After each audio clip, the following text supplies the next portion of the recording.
Israeli are criminals and that they are not trusted people. They don't tell the world the truth. The Zionists control most of the banking system here in the United States.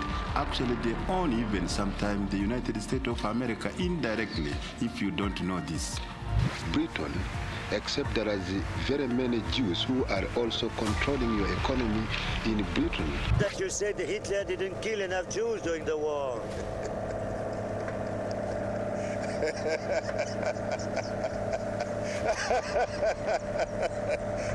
Israeli Prime Minister Benjamin Netanyahu began a 4-day trip to Africa today with a tribute to his older brother. Netanyahu arrived in Uganda, where he marked the 40th anniversary of a raid to rescue a hijacked Air France flight crew. Hijacked Air France Flight 139 from Tel Aviv to Paris and ordered it to land at Entebbe, Uganda. They held more than 100 hostages in the old airport terminal under the guns of Idi Amin's army. Lieutenant Colonel Jonathan Netanyahu was a commander during the historic raid on Entebbe. He was struck by a bullet and killed that day. But you must not go in the airplane which is belonging to Israelis, to Portuguese, to South Africa. If you use this airplane, then it is up to you.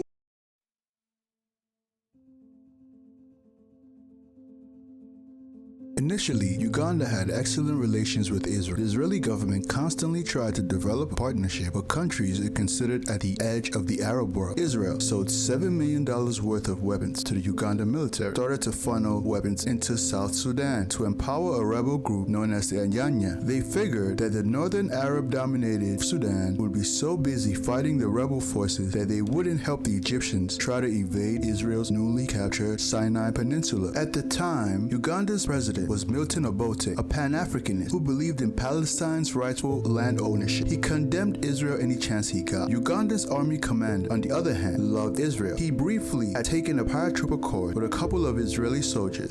But I'm trained as a paratrooper in Israel. He became very close to the representative of the Israeli military in Uganda. You said you were friends with Golda Meir.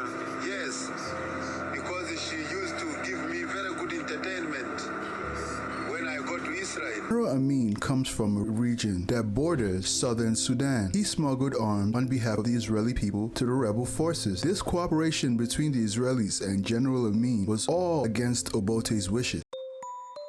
Obote started to fall out of favor with the people of Uganda. He was also now on the best terms with the West. He decided to look east towards the Soviet Union and communism. Obote nationalized all private land and company. An attempt was made on Obote's life when an unknown assailant hit him in the cheek while he was giving a speech. Obote survived, but the vultures hovered over his presidency. He soon began to suspect the commander of his army, General Idi Amin, and because of this, Idi Amin started falling out of favor with President Obote. Obote ordered Amin's arrest for the alleged murder of an Obote supporter. Idi Amin went to his Israeli military friend and asked for help. Bar-Lev was eager to help. After all, Idi Amin was helping them with their interests in southern Sudan. He advised the Ugandan commander to form a battalion within the army to protect him. The Israelis trained this battalion, and in 1971, Amin overthrew Obote's regime. He became the new Prime Minister of Uganda.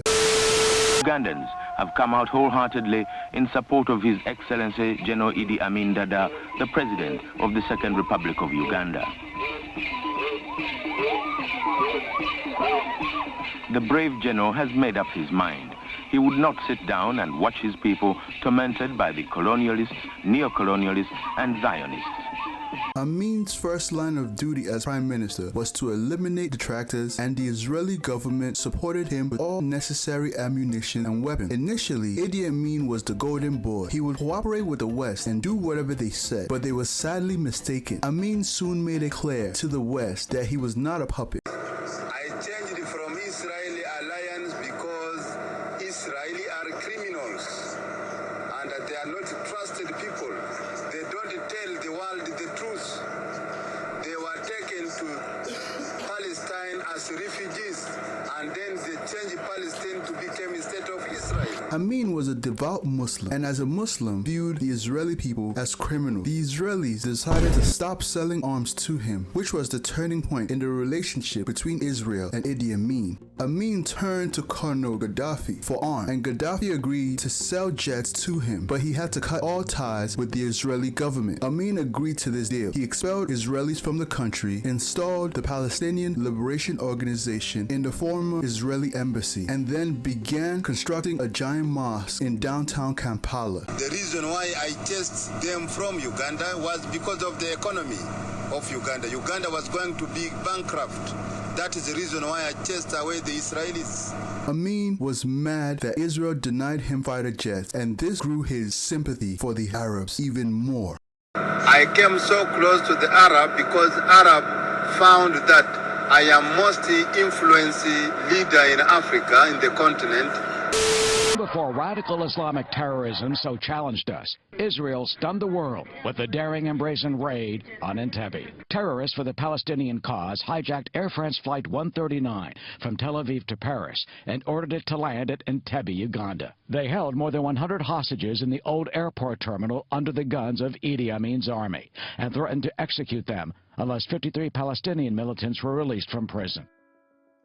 On June 27, 1976, an Air France flight carrying around 240 passengers took off from Athens to arrive in Paris. The flight was suddenly hijacked and diverted to Tripoli, Libya, where it got refueled and then headed to Entebbe, Uganda. After arrival, the passengers and crew were taken into the airport building, where the non-Israeli citizens were released. The hijackers demanded the release of 53 pro-Palestinian militants from the Israeli and European countries. Israel granted the hijackers their request. General Idi Amin visited the hostages and assured them that nothing will happen to them, but he didn't intervene in their release and waited for the hijackers' requests, or might I say ransom, to be fulfilled. I want to welcome you all to Uganda. I shall do everything within my power to make your stay a pleasant one here. I have arranged with the Palestinians to have you removed from the plane to these more comfortable surroundings. I will provide food and other needs the best way possible. I want to conclude this whole episode quickly. The Palestinians are fair and just people. I myself, when visiting Damascus, saw how well they treated the Jews there. So make yourself comfortable here. But please, and this is very important, this is very important, do not try to escape. Do not try to escape.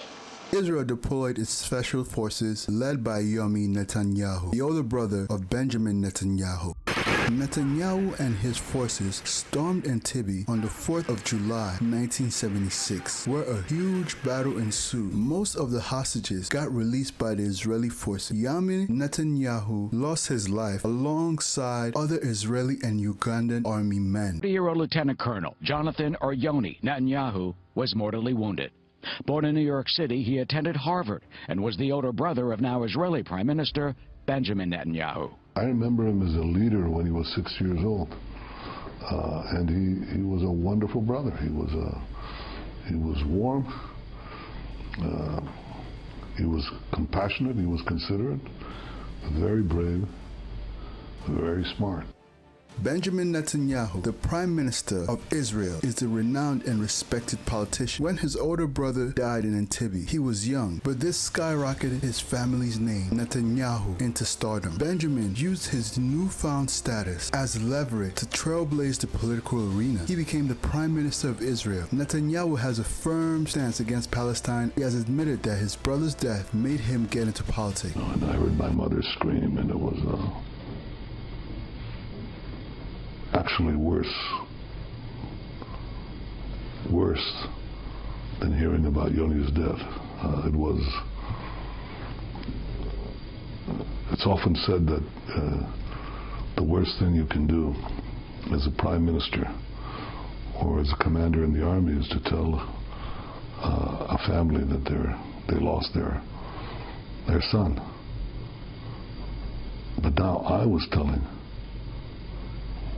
my parents that they lost their son, my older brother. I have to say that this was clearly the most difficult moment in my life. I've had quite a few, but nothing like this. Benjamin Netanyahu's aggressive posture towards Palestine resulted from the trauma he probably went through when his brother died. In 1976, during an IDF rescue operation in Uganda, Yoni was killed. This made Netanyahu, who had just started a new job as a consultant in Boston, change course in his career. He started an anti-terrorism institute in his brother's name. Idi Amin was not arrested for Operation Entebbe, and this was because he didn't have anything to do with the actual planning of the hostage takeover. He only helped them facilitate the operation after it had already been set in motion. I hypothesized that Gaddafi might have told him to host the hostages, and Idi Amin complied to show his loyalty. Sometimes inspiration comes from the strangest places. Nobody would have believed an African dictator would play a significant role in the makeup and motivation of Benjamin Netanyahu. What do you think?